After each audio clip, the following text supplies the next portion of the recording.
humain. Hein, il nous connaît. Pas de souci. Alors, je reprends la lecture du pape François, ayant bien présent à l'esprit qu'une clé de la fécondité tout azimut, c'est moi qui traduis, se trouve dans la manière dont nous nous reposons, dont nous sentons que le Seigneur s'occupe de notre fatigue. Il s'occupe de notre fatigue. Et la finale, comme il est difficile de se reposer. J'ajoute juste de bien se reposer.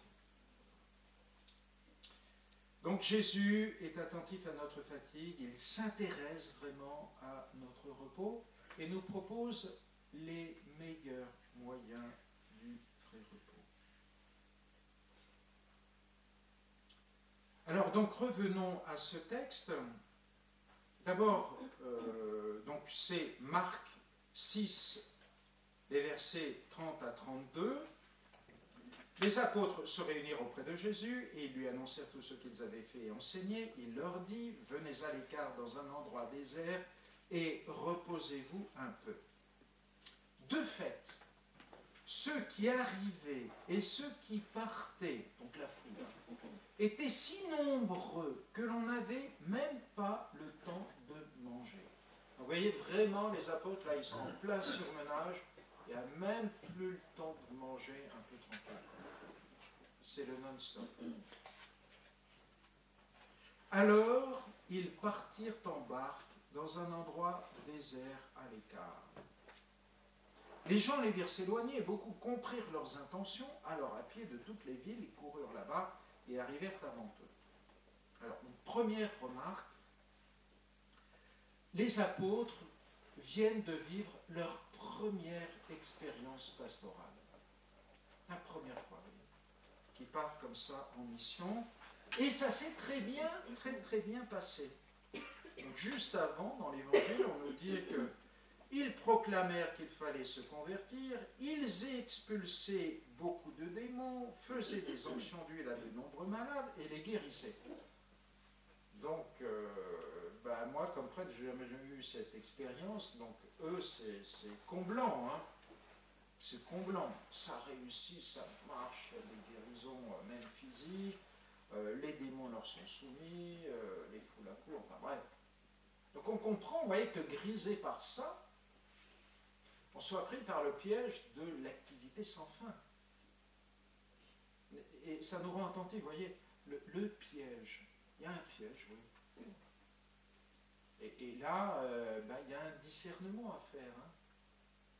Il y a des moments où c'est pas parce qu'il y a de l'appel, c'est vrai comme prêtre, mais c'est vrai pour vous, non-prêtres, enfin religieuses ou laïques, on sait très bien qu'à la limite, si on est vraiment attentif à ce que vit le monde, on peut ne jamais s'arrêter.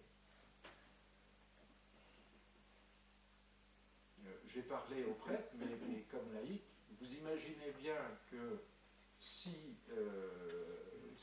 votre curé sait que vous êtes disponible et on se comprend, hein, c'est que vous êtes disponible et que vous êtes très gentil et que vous dites oui à tout et que etc. Mais ça ne va pas s'arrêter. Vous avez toujours des demandes. Vous aurez toujours des demandes.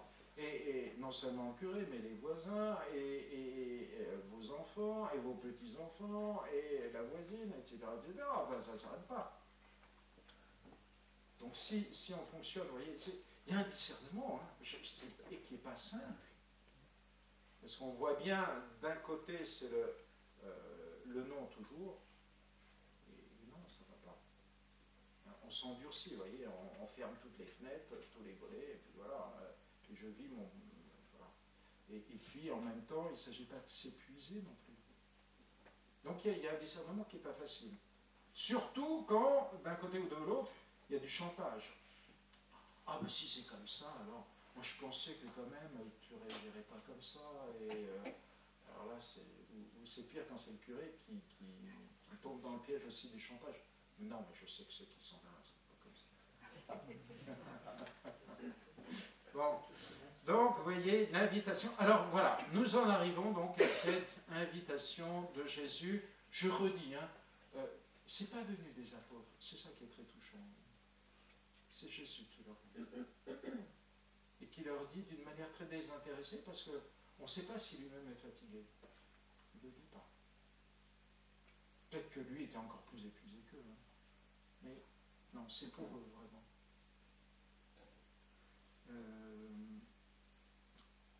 Alors là, par rapport, si vous êtes un peu comment dire, menacé par le surmenage, l'activisme, je me permets de faire une petite pause agréable en vous lisant du Peggy.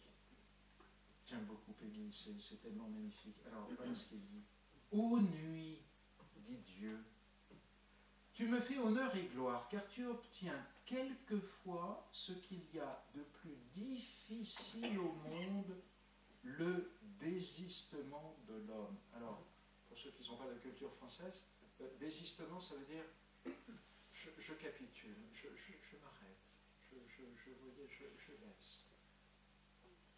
Le désistement de l'homme. L'abandonnement de l'homme entre mes mains. Voilà, je m'abandonne. Je connais bien l'homme, c'est moi qui l'ai fait. C'est un drôle d'être. On peut encore lui prendre, on peut encore lui demander beaucoup. C'est vrai, tous on a de la générosité en nous-mêmes. Hein. Je sais le prendre, dit Dieu, c'est mon métier. Et cette liberté même est ma création. On peut lui demander beaucoup de cœur, beaucoup de charité, beaucoup de sacrifices. Il a beaucoup de foi et beaucoup de charité. Mais ce qu'on ne peut pas lui demander, sacre Dieu, c'est un peu d'espérance, un peu de confiance. Et je crois, vous voyez, que dans notre difficulté à faire une pause, et je ne parle pas pour vous, puisque justement, vous me donnez cette leçon de faire la pause aujourd'hui, mais je crois que derrière notre difficulté à faire une pause, c'est un peu, quelque part, le manque de confiance. Si je ne bosse pas, alors la terre va s'effondrer. Hein. Si je ne suis pas toujours 24 heures sur 24, vous voyez, à m'activer, à faire des choses, le monde va s'arrêter de tourner. Et tous mes proches, les pauvres, c'est la fin du tout pour eux. Alors que peut-être que les proches, ils aimeraient bien que tu te poses un peu. Parce que de voir un tourbillon tourner sans cesse autour d'eux, peut-être que bon, c'est too much. Hein. C'est du latin. Mais ce qu'on ne peut pas lui demander, c'est un peu d'espérance, un peu de confiance, quoi, un peu de détente, un peu de remise, un peu d'abandonnement dans mes mains. On retrouve un peu de désistement. Il se raidit tout le temps. Or toi, ma fille, la nuit, tu réussis quelquefois, tu obtiens quelquefois cela de l'homme rebelle. Qu'il consente ce monsieur, qu'il se rende un peu à moi. Donc vous voyez, aujourd'hui, on va faire une réédition entre les mains de Dieu. Si on se considère ainsi, vous voyez, à la lecture de ça, on se dit, bah, moi, je suis peut-être un peu le rebelle qui a du mal à m'abandonner, vous voyez, dans les bras de Dieu, comme le petit enfant. Hein. Vous savez, les petits-enfants, bah, vous le savez mieux que moi, ceux qui ont été parents, petit enfant qui veut, vous voulez le prendre dans vos bras pour peut-être le bercer et qu'il se repose, et puis non, lui, il trépigne et il veut vous échapper pour aller courir, faire je sais pas quoi, parce qu'il a envie de s'activer, quoi. Donc, vous voyez, nous, un peu comme ça. Hein. Celui qui est posé dans mes bras comme un nourrisson qui rit. Celui qui est posé dans mes bras comme un nourrisson qui rit et qui ne s'occupe de rien et qui voit le monde dans les yeux de sa mère et de sa nourrice et qui ne le voit et ne le regarde que là, celui-là m'est agréable, dit Dieu. Je crois que Peggy a bien exprimé quelque chose. De certaine façon, il se fait un peu le porte-parole de Dieu, vous voyez. Hein. Alors si, vous voyez, si dans l'oraison, ça converge trop et ça tourne trop, vous voyez, dans votre prière, pensez à ça. Peut-être qu'en ce moment, le bon Dieu aimerait bien que je sois comme un petit nourrisson qui lui sourit et qui rit et qui s'abandonne entre ses bras. Sans penser à tous mes soucis que j'ai laissés, qui m'attendent, et sans penser à peut-être tous les messages qui vont, dès que je vais remettre mon téléphone portable, tous les messages qui sont là. Non, pour l'instant, comme un petit nourrisson, vous voyez, qui rit entre les bras de sa maman. Alors, c'est plus du Peggy, mais là, pour le coup, c'est la parole de Dieu, le psaume 22, le psaume du bon pasteur. Le Seigneur est mon berger, je ne manque de rien.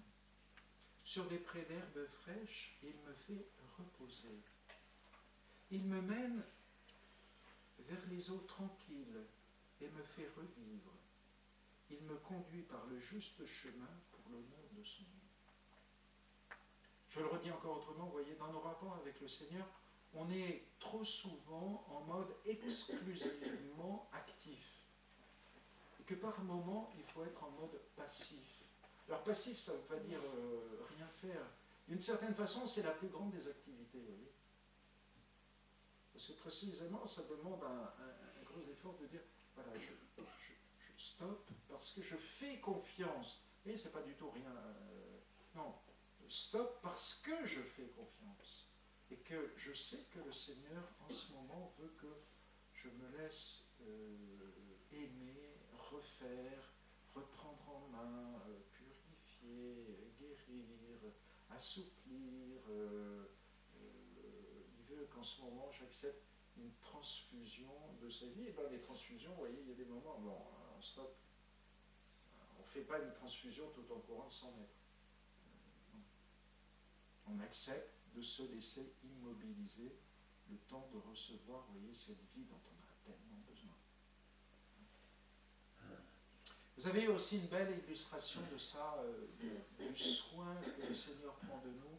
Vous savez, c'est dans l'évangile de Jean, après la résurrection, les apôtres ont vécu, donc ils sont sur le lac, ils ont retrouvé leur activité de pêcheur, et ils ont passé une nuit sans rien prendre.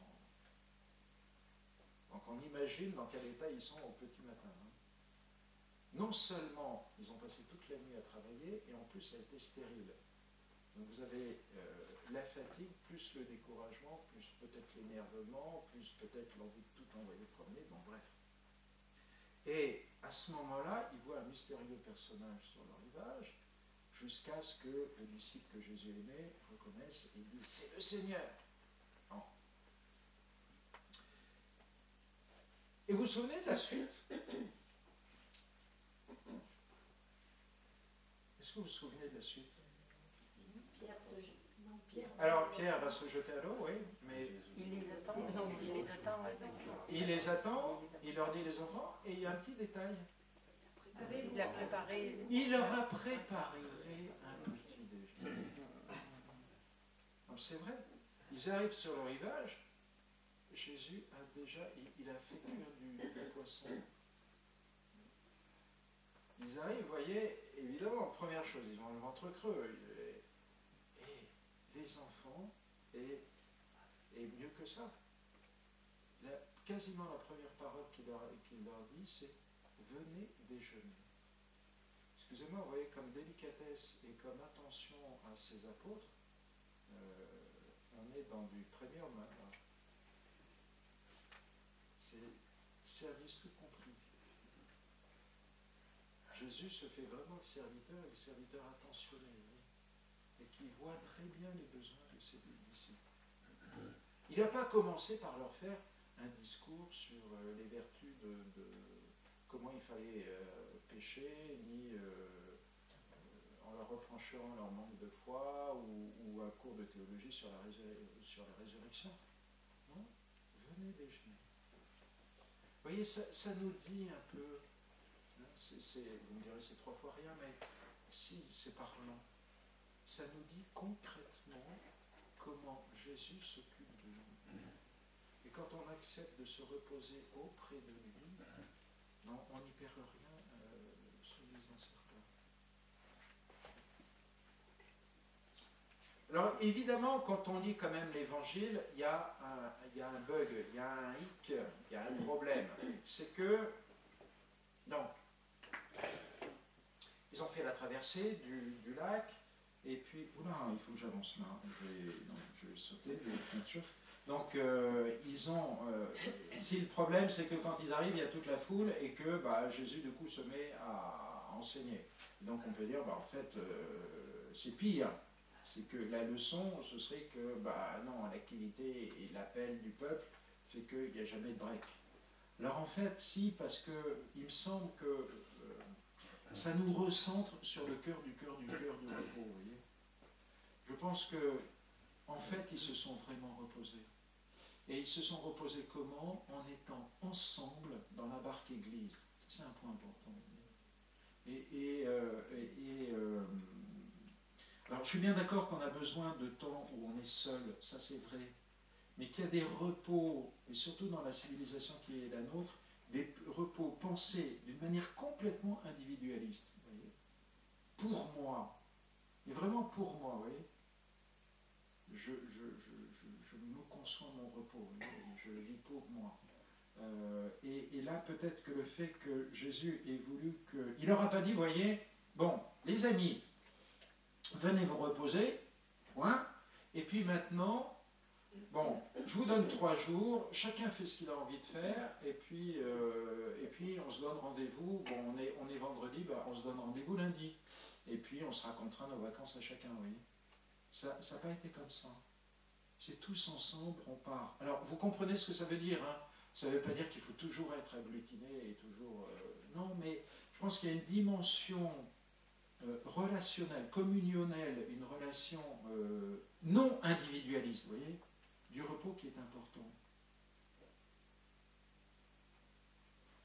Ça, c'était une première parenthèse, mais surtout, ils ont, pendant tout ce temps où ils étaient sur le lac, parce qu'en fait, de traverser le lac, ça prend une plombe, hein, ça prend un certain temps, pendant tout le temps où ils étaient avec Jésus sur le lac, ils étaient avec lui, vous voyez. Et là, voilà le cœur du repos chrétien, vous voyez.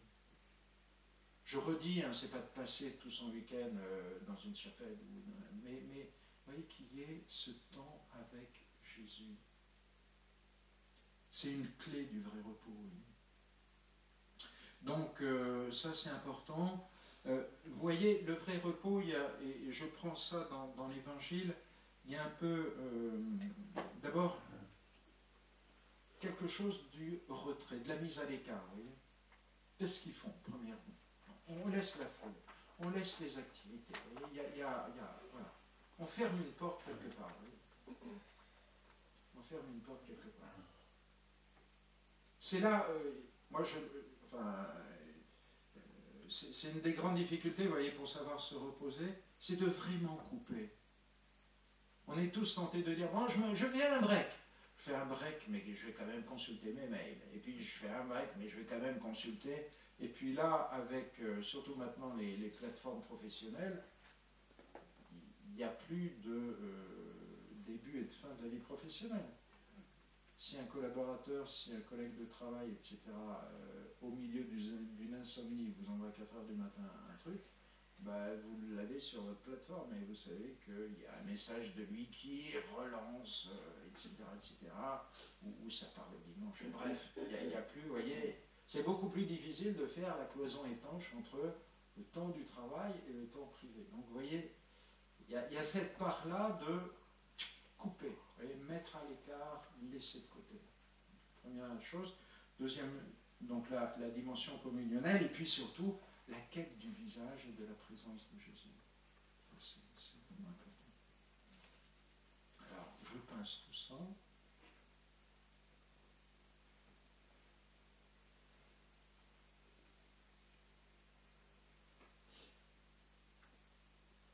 Oui, quand même une petite chose sur... parce que là j'ai une belle citation de Thérèse d'Avila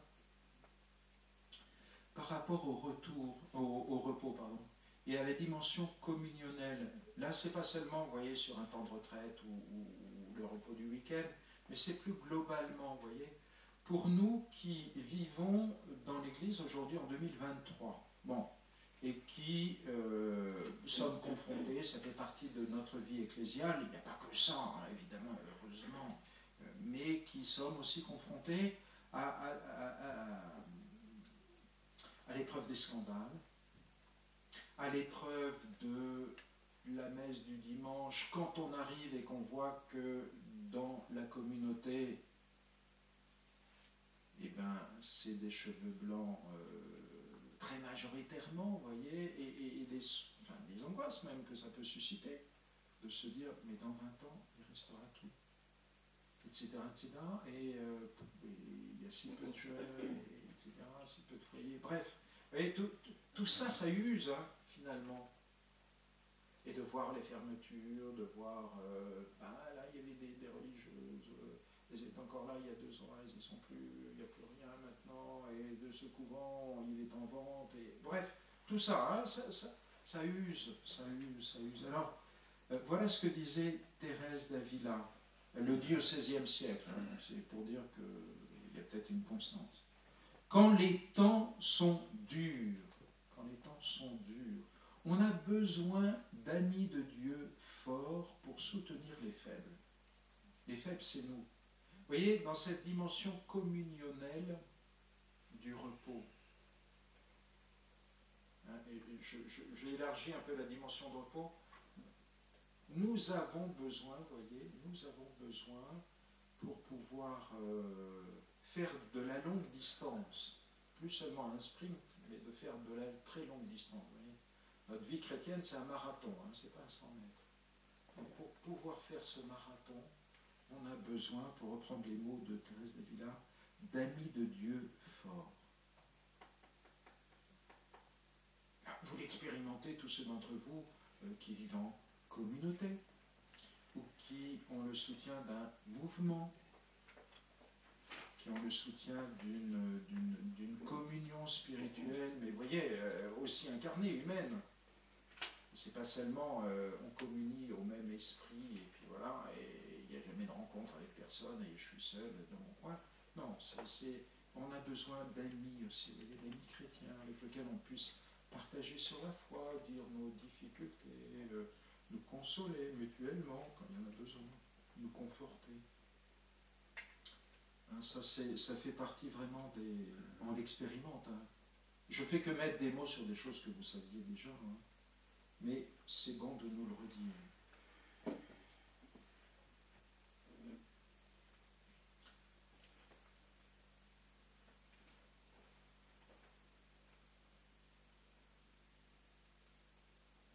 Et puis aussi, vous voyez, c'est important parce que c'est cette dimension communionnelle qui nous permet de sortir de l'illusion. On peut très bien vivre dans l'illusion qu'on est des amis de Dieu. Mais c'est précisément le fait d'avoir des frères et des sœurs qu'on n'a pas choisis, ou même si on les a choisis, qui parfois nous agacent, qui nous demandent des choses et qui nous sortent de notre petit confort, vous voyez, et qui nous appellent le soir alors qu'on aimerait mieux regarder, je ne sais pas quoi, une émission de télé ou le match ou tout ce que vous voulez, et qui vont nous prendre 3/4 d'heure au téléphone, et ok, justement. C'est grâce à eux que nous ne vivons pas un amour rêvé, illusoire, complètement désincarné, qu'on est dans le vrai, vous voyez, le vrai de la vie, et du coup le vrai d'un amour exigeant, mais qui se construit, qui grandit petit à petit. Heureux frères et sœurs qui nous sont donnés, vous voyez. Heureux sommes-nous d'en avoir, surtout. Et d'être comme ça, poussés plus loin. Des fois, mis dans le dur, vous voyez. Et précisément, et c'est là où on va puiser en Dieu pour grimper la marche de plus. Qui fait qu'il y a une croissance, vous voyez, dans la vie chrétienne, qui est, la croissance dans la vie chrétienne, c'est rien d'autre qu'une croissance dans l'amour. Sinon, on est dans le rêve. Donc ça, c'est aussi une chose importante. Alors, pour nous encourager, une petite lettre d'Élisabeth de la Trinité, écrite très peu avant sa mort, on est quelques semaines seulement avant sa mort. Donc, pour ceux qui ne la connaissent pas, une moniale carmélite. On est à l'extrême extrême début du XXe siècle. Elle meurt en 1906. Elle meurt de la tuberculose. C'est un peu une sorte de parallèle de Thérèse de Lisieux. Elle meurt, elle a 25 ans par là. Enfin, bref, elle est vraiment toute jeune. Et voilà ce qu'elle écrit. À la lumière de l'éternité, l'âme voit les choses au vrai point. Okay. Elle va mourir. Donc de fait, elle est vraiment au seuil. Et au seuil de, quand vous vous apprêtez à mourir et que vous êtes vraiment devant l'échéance qui est là, hein, à la porte, évidemment, il y a plein d'illusions qui ont disparu. Hein. Le Black Friday, on fichait pas mal à ce moment-là. Hein. Donc on est là dans quelques jours ou quelques semaines, je suis devant Dieu. Hein. Bon. À la lumière de l'éternité, l'âme voit les choses au vrai point. Ou, comme tout ce qui n'a pas été fait pour Dieu et avec Dieu est vide. Je vous en prie, ô marquez tout avec le sceau de l'amour. Il n'y a que cela qui demeure. Que la vie est quelque chose de sérieux. Chaque minute nous est donnée pour nous enraciner plus en Dieu. Selon l'expression de saint Paul, pour que la ressemblance avec notre divin modèle soit plus frappante et l'union plus intime. Mais pour réaliser ce plan qui est celui de Dieu lui-même, voici le secret. S'oublier, se quitter, ne pas tenir compte de soi, regarder le Maître, ne regarder que lui, recevoir également comme venant directement de son amour la joie ou la douleur, cela établit l'âme sur des hauteurs si sereines. Je vous laisse. Donc elle écrit à une personne, c'est son dernier message. Je vous laisse ma foi en la présence de Dieu, du Dieu tout amour habitant en nos âmes. Je vous le confie. C'est cette intimité avec lui, au-dedans, qui a été le beau soleil irradiant ma vie, en faisant déjà comme un ciel anticipé. C'est ce qui me soutient aujourd'hui dans la souffrance. Je redis, hein, elle meurt de la tuberculose, hein, donc à une époque où il n'y avait pas tous les analgésiques, etc. Donc, quand elle parle de souffrance, c'est pas une fois de... C'est cette intimité avec lui au-dedans qui a été le beau soleil irradiant ma vie en faisant déjà comme un ciel anticipé. C'est ce qui me soutient aujourd'hui dans la souffrance. Je n'ai pas peur de ma faiblesse. C'est elle qui me laisse confiante, car le fort est en moi et sa vertu est toute puissante. Alors, je vous propose, on va prendre 7 minutes, et puis on arrêtera, pour un deuxième texte, qui est aussi avec le repos. Je vous le lis, c'est en Matthieu 11, et ça fera le lien. Vous voyez que ma citation d'Élisabeth va faire le lien. En ce temps-là, Jésus prit la parole et dit, « Père, Seigneur du ciel et de la terre, je proclame ta louange. Ce que tu as caché aux sages et aux savants, tu l'as révélé aux tout petits. Oui, Père, tu l'as voulu ainsi dans ta bienveillance. Tout m'a été remis par mon Père. Personne ne connaît le Fils sinon le Père, et personne ne connaît le Père sinon le Fils et celui à qui le Fils veut le révéler. » Texte Jésus, c'est une prière de Jésus à son Père. Bon. On serait en cours de théologie sur le Dieu Trinité.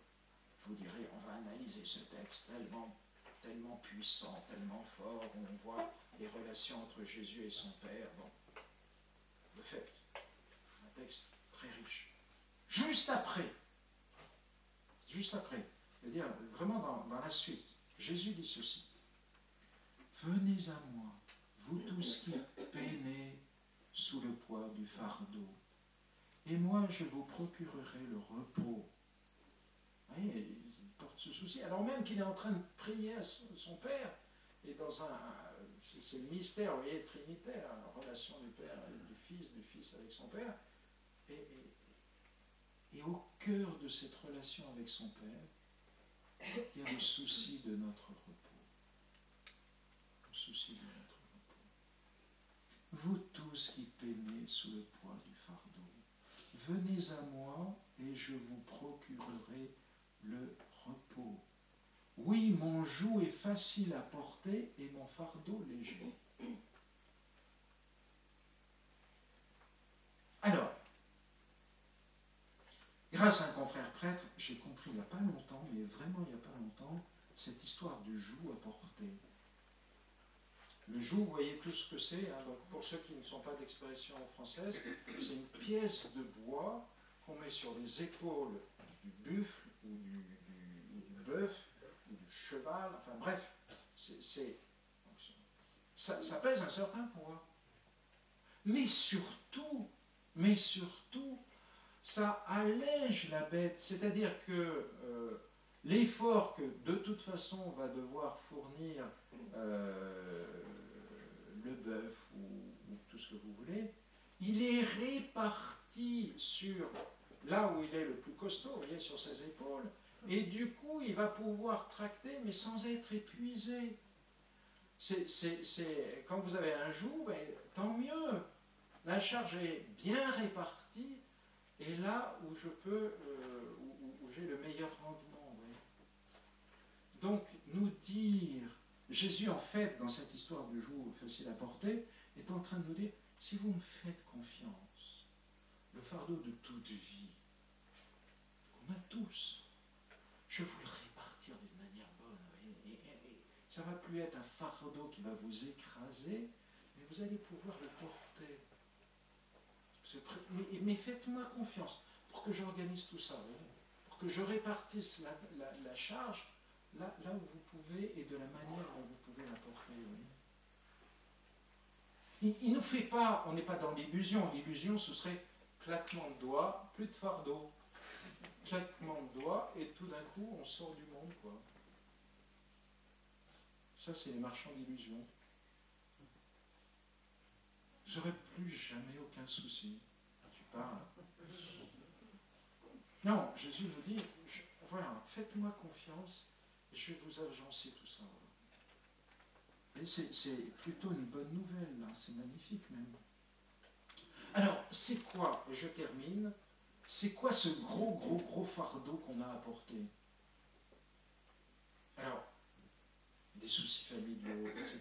Moi, je crois que le fardeau des fardeaux, c'est nous-mêmes. C'est pas vrai? C'est nous-mêmes. Et on est malheureusement dans une culture qui alourdit encore ce fardeau, puisque tous les messages qu'on reçoit, c'est « prends soin de toi-même, veille à ton développement personnel, prends un coach, etc. etc. » Enfin, vous allez à la FNAC ou dans votre librairie préférée, et vous allez dans tous les linéaires qui sont soucis de soi, développement personnel, etc., etc. Vous avez des titres et des titres et des titres, et c'est toujours le même message. Il faut prendre soin de soi. Mais c'est un fardeau, en fait. Et c'est là, vous voyez, où Jésus nous dit, mais attends, je te propose, moi, ton Créateur et ton Sauveur, si tu veux bien, c'est moi qui vais m'occuper de toi. Alors, pas d'une manière déresponsabilisante, évidemment. Jésus ne cherche pas à nous infantiliser. On est clair. Mais voyez, est-ce que oui ou non, nous acceptons que ce soit lui qui prenne le mieux soin de nous? Vous voyez, et du coup, vous voyez, dans la prière, quand il nous donne des inspirations, quand il nous appelle, quand il nous fait signe, quand il nous donne des inspirations, pas seulement dans la prière, hein, ce serait bien que tu fasses ça, ce serait bien que tu arrêtes ceci, ce serait bien que il prend soin de moi. Et j'ai pu lui apporter ce fardeau qui peut être écrasant, vraiment. C'est moi qui dois seul faire toujours les meilleurs choix pour moi. Mais c'est épuisant de poser. Voilà. Alors du coup, je retrouve, vous voyez, Élisabeth, double message, vous voyez. Découvre ce soleil qui illumine ta vie, qui est au-dedans de toi, et puis, regardez, je la cite, si vous saviez comme mon âme est attachée à la vôtre, je dirais même que j'ai d'ambition pour elle, pour vous, hein, donc.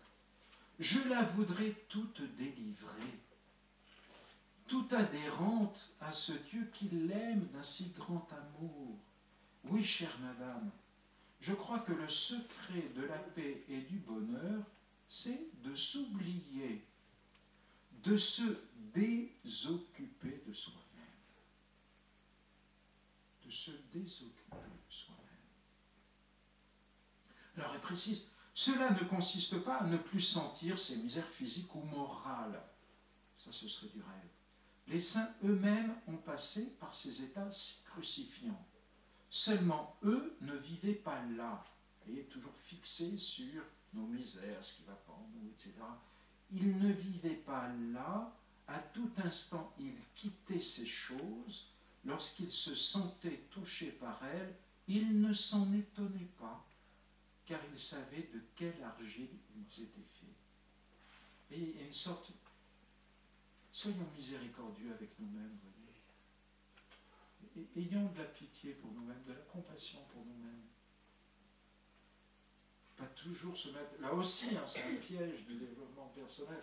Il faut toujours... Tu as un idéal, alors évidemment un idéal parfait, tout lisse, etc. Et il y a une dictature de cet idéal.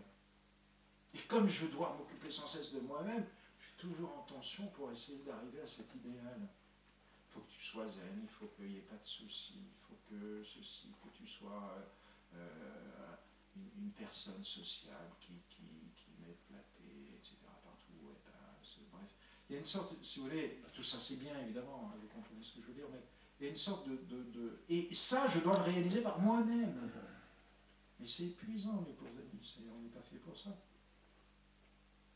Désoccupe-toi de toi-même, c'est le grand message hein, de tous les saints. Désoccupe-toi de toi-même, occupe-toi par contre de Dieu, de ce qu'il te demande, il va te renvoyer vers les autres évidemment, et marche avec lui, en lui donnant la main. Il me semble que l'âme la plus libre, toujours Élisabeth, il me semble que l'âme la plus libre, c'est la plus oublieuse d'elle-même. Si l'on me demandait le secret du bonheur, je dirais que c'est de ne plus tenir compte de soi, de se nier tout le temps. Vous comprenez là aussi ce qu'elle veut dire. Et je termine, 28 octobre 1906, elle meurt en novembre, donc vous voyez, quelques jours avant sa mort. Il me semble qu'au ciel, ma mission sera d'attirer les âmes en les aidant à sortir d'elles pour adhérer à Dieu. Il y a les deux. Hein. Et le but, c'est évidemment, la finalité, c'est d'adhérer à Dieu. C'est ça qui est premier. Et pour ça, vous voyez, se désoccuper de soi, ne plus tenir compte sans cesse de moi,